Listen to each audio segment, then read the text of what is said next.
La criminalité, c'est un cycle. Et tu vois, le nouveau procès va se dérouler sans qu'aucun témoin ne se présente à la barre. L'histoire des criminels racontée par l'unique journaliste d'enquête, Félix Séguin. Bonjour Félix.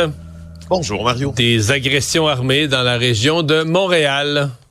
Exactement, la première dans la très grande région de Montréal survenue dimanche matin, Saint-Gabriel de Brandon. Alors, les services d'urgence sont appelés parce que sur la rue Alfred à Saint-Gabriel, on entend des coups de feu. Ils arrivent, le corps d'inanimé d'un homme gît dans la maison. Alors, selon les informations recueillies par Olivier Fauché du Journal de Montréal, il semble que d'abord des suspects se soient présentés chez cet homme-là, à ce domicile-là, pour y commettre une violation de domicile. Sauf que ça a très mal tourné pour eux parce que un des suspects a été abattu par arme à feu par le résident des lieux. Le résident des lieux, lui, est connu des policiers. OK, c'est pas le résident des lieux qui est la victime dans ce cas-là, là. Non. Et le résident, l'homme de 46 ans, celui qui habite à cet endroit, il y a un casier judiciaire bien garni, trafic de stupéfiants, il est en procès pour accusation de voies fait, menaces.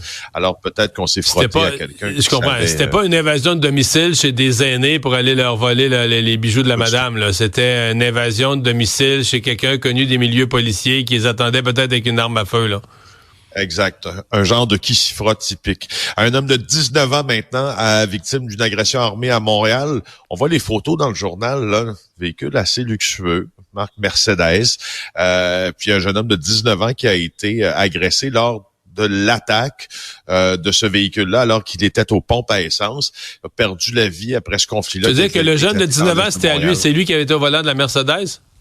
Là encore, on pas clair. pense que c'est pas clair. On pense que l'agression qui visait le chauffeur ou les occupants de la Mercedes aurait pu mal tourner. Puis peut-être ce sont les agresseurs qui ont été les victimes, en tout cas un des agresseurs.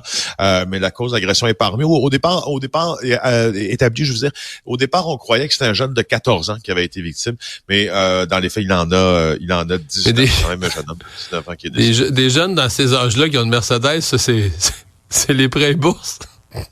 Les prêts bourses. Hey, Mario, je veux juste te dire, Mario, que là, tu fais du profilage. T'as plus le droit à moi. Okay. Tu sais que il y a quelqu'un qui t'entend, là, peut aller poursuivre ou poursuivre la ville, parce que, tu sais, maintenant, on peut poursuivre la ville.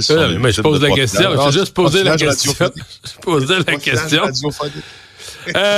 Vol au Reine-Élisabeth, un vol assez spectaculaire.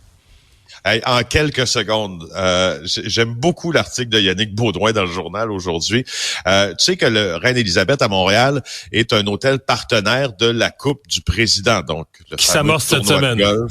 Exact, du 24 au 29 septembre, c'est au très chic club de golf Royal Montréal. Et donc, plusieurs personnes vont y séjourner au fameux Reine-Élisabeth sur le boulevard René-Lévesque. Vendredi soir, il y a quelqu'un qui s'est présenté à l'hôtel. Alors, il a profité que les gardiens de sécurité étaient en piquetage syndical, selon les informations qui ont été obtenues par TVA Nouvelles.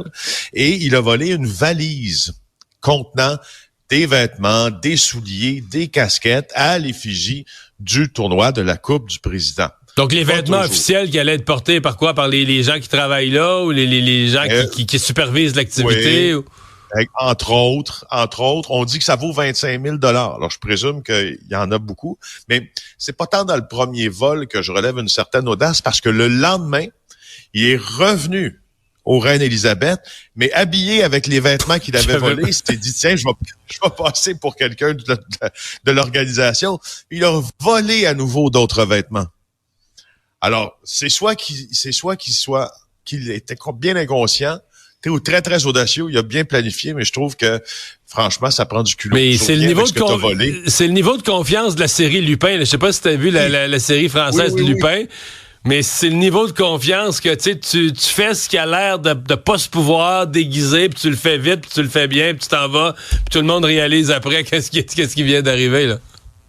Un peu. Alors, 25 000 $. Je pense qu'il y a des policiers qui vont être actifs sur les marketplaces et les sites de revente de ce monde pour trouver qui a bien pu perpétrer ce crime audacieux. Félix, tu nous as parlé abondamment de la guerre des stupéfiants, Québec, le Grand Québec, mais maintenant des groupes de Montréal qui vont régler des comptes à des Hells Angels dans les régions, dans la région de Québec. Tu dis quoi, le début de la riposte des policiers? Oui, c'est le début de la riposte. On va en parler beaucoup cette semaine de la fameuse stratégie Centaure, hein, qui dans la mythologie grecque représente un homme qui mi-cheval, mi-homme, qui représente aussi généralement la barbarie, faut-il dire, qui s'opposait à la civilisation grecque. Alors les policiers, eux, ont appelé leur stratégie visant à lutter contre les violences armées, la stratégie Centaure. Alors, il y a un premier volet de cette stratégie-là qui a été déployé vendredi dernier. C'est en clair une opération de visibilité, Mario. Plusieurs questionnent. Il devait aller dans les bars vendredi soir, là. Ça a-tu marché? Ils l'ont-tu fait? Hein? Oui. Ça a fonctionné. En fait, le bilan de ça, les policiers ont rencontré à peu près 140 personnes liées au crime organisé. Je te l'annonce aussi en primeur dans l'émission du matin, Mario. On a rencontré René Monfette. Ça, c'est un vieux membre des Hells Angels de Trois-Rivières, le sympathisant Jesse Keane. Marcelin Morin aussi, ça fait longtemps qu'il roule sa bosse à Trois-Rivières, membre en règle des Hells Angels. Beaucoup de prospects. Ça, c'est des gens qui attendent dans l'antichambre, si tu veux, des chapitres pour devenir membre officiel. Des gens du crime organisé traditionnel italien que les policiers qui fonctionnent toujours par acronyme appellent le COTI, donc la mafia. Marco Pizzi, on a vu en fin de semaine, Marco Pizzi, c'est quand même un membre, lui, important de ce grand ensemble. Alors, pour ceux qui disent, ça donne quoi ça? C'est sûr que les adolescents de Frampton, ils ont visité la pizzeria Sofia à Terrebonne, un autre restaurant italien de la Rive-Nord. Ils sont allés sur la Rive-Sud aussi. Ils sont allés partout au Québec. Il y a des gens qui disent qu'est-ce que ça donne ça, puis questionnent le fait aussi que c'est de la visibilité. Mais c'est juste une portion. Faut pas penser que parce que des policiers vont rencontrer des gens pour passer des messages en disant regardez, on surveille.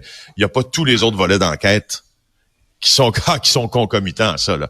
Il y a des grosses enquêtes présentement sur le crime organisé. Parce que quand deux kids de 14 ans s'en vont attaquer les Hells, il y en a un qui se fait tuer, mais je veux dire, il y a du monde derrière ça, il y a de l'argent derrière ça, il y a du monde qui les paye et qui leur font miroiter des promotions. Je veux dire, je comprends qu'on dit c'est gangs de rue, mais au-dessus des gangs de rue, il y a des criminels plus gros qui tirent les ficelles, là, qui utilisent des jeunes. C'est ça.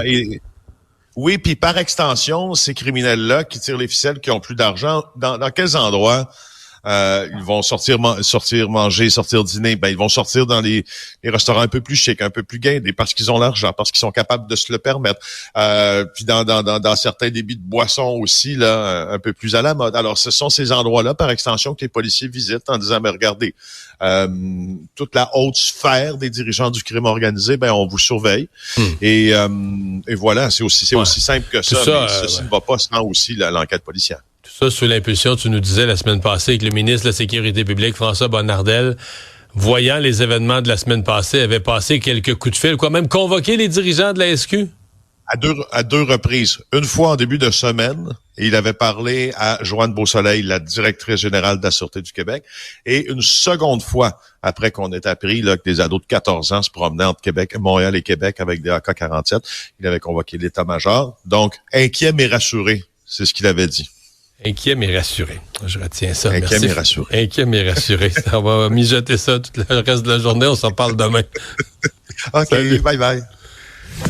Une autre vision de l'actualité.